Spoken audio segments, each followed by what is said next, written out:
प्यारे छात्रों, कक्षा 9वीं की हिंदी किताब के अंदर जो सबसे पहला चैप्टर है साखियाँ, वहाँ पर कबीरदास जी का 10 दोहा दिया गया है। तो आइए उन दोहों को जानने से पहले कबीरदास की जीवनी के बारे में कुछ हम लोग जान लें। कबीरदास हिंदी के एक बड़े कवि हैं। कहा जाता है कि इनका जन्म एक हिंदू परिवार में हुआ था और नीरू नामक एक मुसलमान ने इनका पालन पोषण किया। इसलिए कबीरदास को पूरे समाज का बहुत अनुभव मिला। उनको शिक्षा न मिल पाई, परंतु वे बड़े प्रभावशाली और बहुज्ञ व्यक्ति थे। बहुज्ञ कहने से बहुत जानने वाले। वे कपड़ा बुनते जाते थे और कविता भी बोलते जाते थे। अपने साथियों और लोगों के कल्याण के लिए जो कुछ कहा उनको उनके शिष्यों ने लिख रखा है। जो जिस ग्रंथ में उनको लिखा है उस ग्रंथ को विजक कहते हैं। साखी, शबद और रामायणी 3 भाग है उस विजक में, और यही कबीर ग्रंथावली भी है।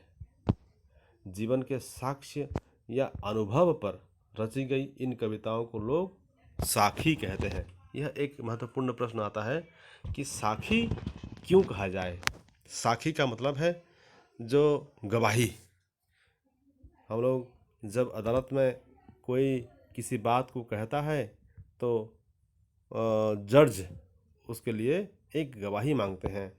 तो यहाँ पर साक्षी का मतलब है गवाही। और कबीर के दोहों को साक्षी क्यों कहा जाए, तो यहाँ लिखा है जीवन के साक्ष्य या अनुभव पर रची इन कविताओं को।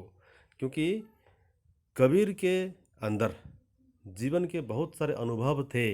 कितने अनुभव थे उसके गवाही देते हैं उनके दोहे।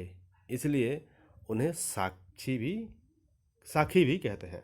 साक्षी नहीं है, साखी है। कबीरदास चाहते थे कि मनुष्य समाज में सद्गुणों और सदाचार का विकास हो, मानवता बढ़े, लोग आपस में सुख से रहें, प्रेम से रहें।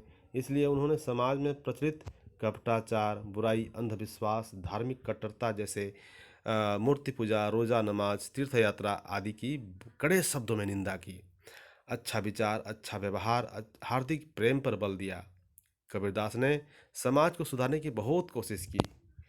कबीरदास मानते थे कि मनुष्य का जीवन बहुत दुर्लभ है, अनिश्चित है, पर अनमोल है। इसका सदुपयोग करना चाहिए।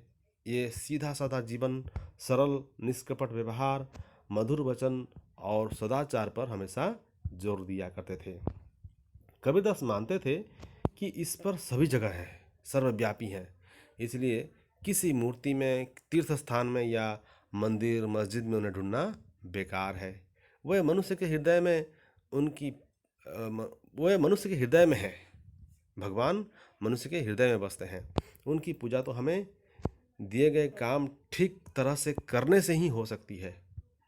अपना काम करो, सबसे प्रेम करो, किसी को दुख मत दो और ईश्वर का ध्यान करो।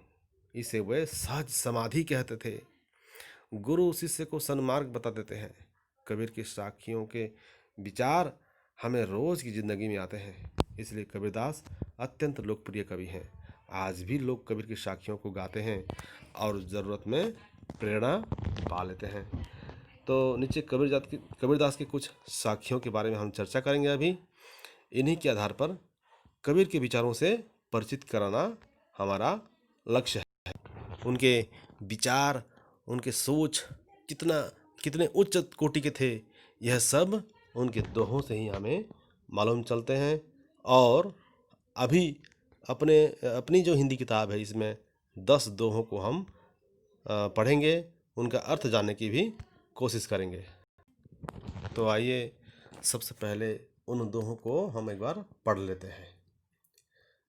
कबीर माला काठ की कही समझावे तो ही, मन न फिरावे आपना कहाँ फिरावे मोही। दूसरा है मूर्ख को समझावते ज्ञान गांठ को जाए, कोयला होए न उजाला 100 मन साबुन धोए। बड़ा हुआ तो क्या हुआ जैसे पेड़ खजूर, पंथी को छाया नहीं फल लागे अति दूर। चौथा है पानी केरा बुदबुदा अस मनुष्य की जात, देखते ही छिप जाएगा ज्यों तारा प्रभात। और पांचवा है, जब मैं था तब गुरु नहीं, अब गुरु हैं हम नहीं, प्रेम गली अति सांकरी, तामे दो न समाही। छठवां है, आछे दिन पाछे गए, हरि सो किया ना हेत, अब पछताए होत का, चिड़ियां चुग गई खेत। और सातवां दोहा है, देखिए, स्वार्थ का सब कोई सखा, जग सगला ही जानी, बिन स्वार्थ आदर करे, सो हरि की प्रीति पिछाणी। आठवां है, रात गवाई सोए कर, दिवस गवायो खाए, हीरा जन्म अनमोल था, कौड़ी बदले जाए। नवा दोहा है, दोष पराये देखी करी, चले हसंत हसंत, अपने चित्त न आवई, जिनका आदि न अंत।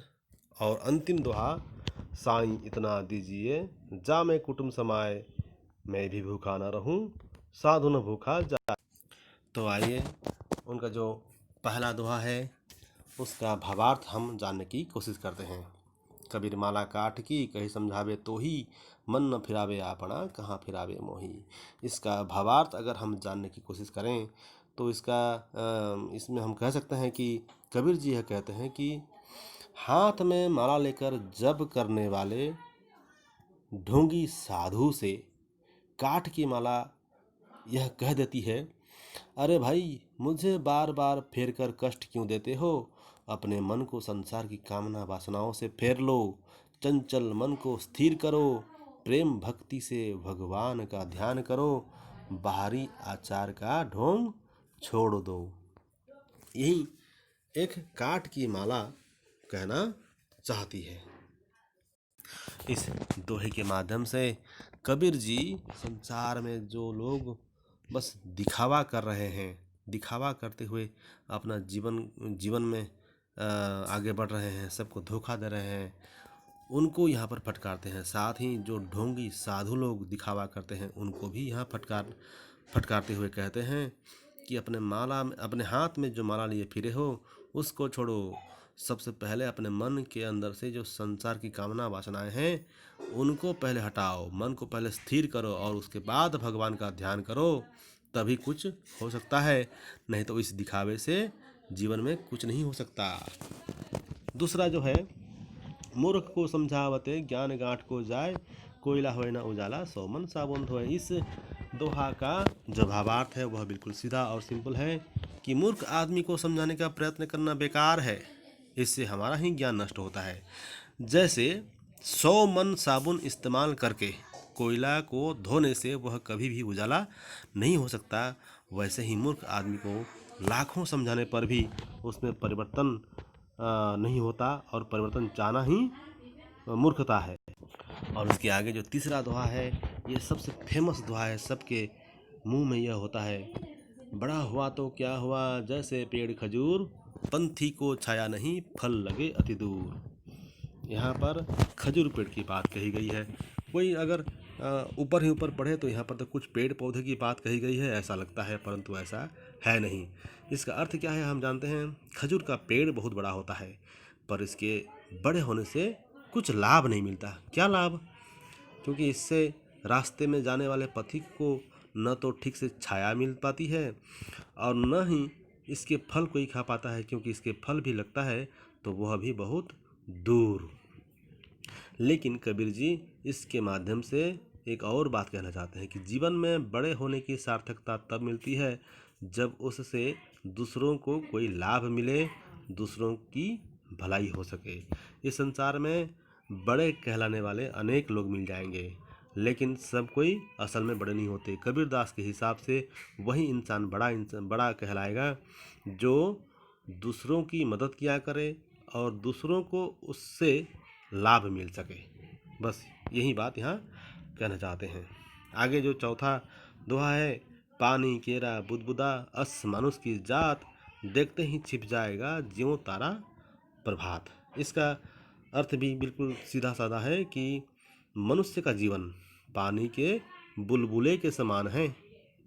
जैसे प्रभात मतलब सुबह का तारा देखते ही देखते छिप जाता है, वैसे ही मनुष्य का जीवन जल्दी ही बीत जाता है।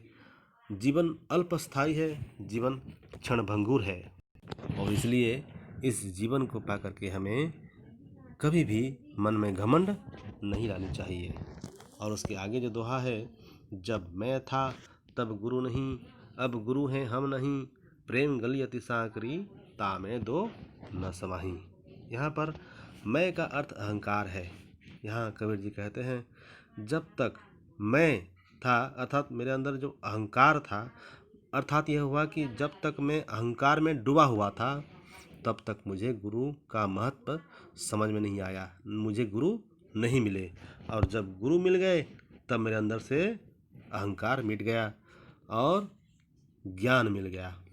जब ज्ञान की प्राप्ति हुई तो मेरे अंदर से अहंकार दूर हो गया। लेकिन जब मैं अहंकार से दूर हो गया तब मुझे गुरु भी मिल गए और मेरे अंदर ज्ञान भी आ गया। और एक बात यहाँ नीचे लिखा है कि सांकरी गली से एक साथ दो आदमी नहीं निकल सकते, वैसे ही किसी एक से ही प्रेम किया जा सकता है। यहाँ पर या तो ईश्वर से, या तो अपने अहंकार से, या तो हम अपने ईश्वर से प्रेम कर सकते हैं या तो अपने अहंकार से। प्रेम की गली का अर्थ यहाँ पर ईश्वर की भक्ति का मार्ग है। उसमें चंचल मन को ईश्वर के साथ स्थिर रखना पड़ता है। दूसरी बातें सोचने से ध्यान भंग हो जाता है, भक्ति नहीं हो सकती। आप लोग मेरी बातों को समझ रहे होंगे। तो यहाँ पर साफ साफ लिखा है कि प्रेम गली अति सांकरी, तामे दो न समाही। इसमें दो रह नहीं सकते, ठीक है। और इसके आगे जो 5 दोहे हैं इसको हम लोग दूसरे क्लास में चर्चा करेंगे, क्योंकि सभी दोहों को एक साथ पढ़ने से वीडियो लंबी हो जाएगी। और मुझे यह लगता है कि बहुत लंबी वीडियो करने से तकनीकी तौर से कुछ असुविधाएं भी आएंगी।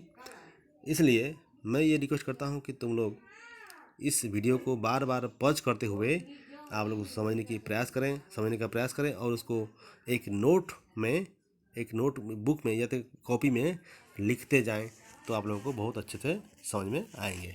धन्यवाद।